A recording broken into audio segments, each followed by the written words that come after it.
طریقه چې کومه ده طریقه د ستاسو چې کومه طریقه خوښوئ کومه الله ګوره طریقه نه ده ښوولې یا بعض خلک تپوسونه کوي داسې کول داسې کول ډېر تپوسونه مه کوه خو دغه حرام یاد ساته چې دا حرام دي بس نو د دې حرام نه علاوه چې څه دي هغه څه شو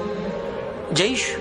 د شا د طرف نه کوروالی مه کوه د حیض په ورځو کوروالی مه کوه د څلوېښتۍ په ورځو کوروالی مه کوه نور چې څه دې زړه غواړي هغه کوه په دې کې د فایدې لپاره دا خبره دا بعض عوام دا وی چې ښځه او خاوند یو بل ته لغړ نشي کتی وی د دې سره نظر کمی دا خبره چری که نه چری دا خبره مشهوره ده او دا سړی بې حیایي او دا جنۍ بې شرمه ده چې خاوند ته داسې ګوري یا هغه ښځې ته داسې ګوري دا کمزوري خبره ده الله سوی هن لباس لکم وانتم لباس لهن دا آیت موږ سره پرون تیر شو نو سړی خپلې ښځې ته چې هغه په هر حال کې کتی شي ورته او ښځه خپل خاوند ته چې هغه په هر حال کې نو کتی شي ورته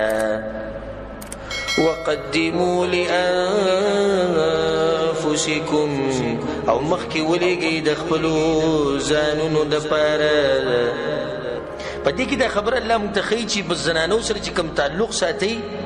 نو په دې کې به اصل مقصد دی چې دا نسل باقی پاتې شي نو خون حاصلول پکې ضمني فایده ده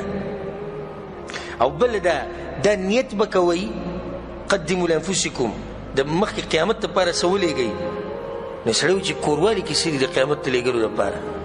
کوروالي کې دا دي چې ته کله کوروالی کوې نو په دې نیت یې کوه چې الله ماله نیک عمل اولاد راکړي چې د قیامت په ورځ زما په کار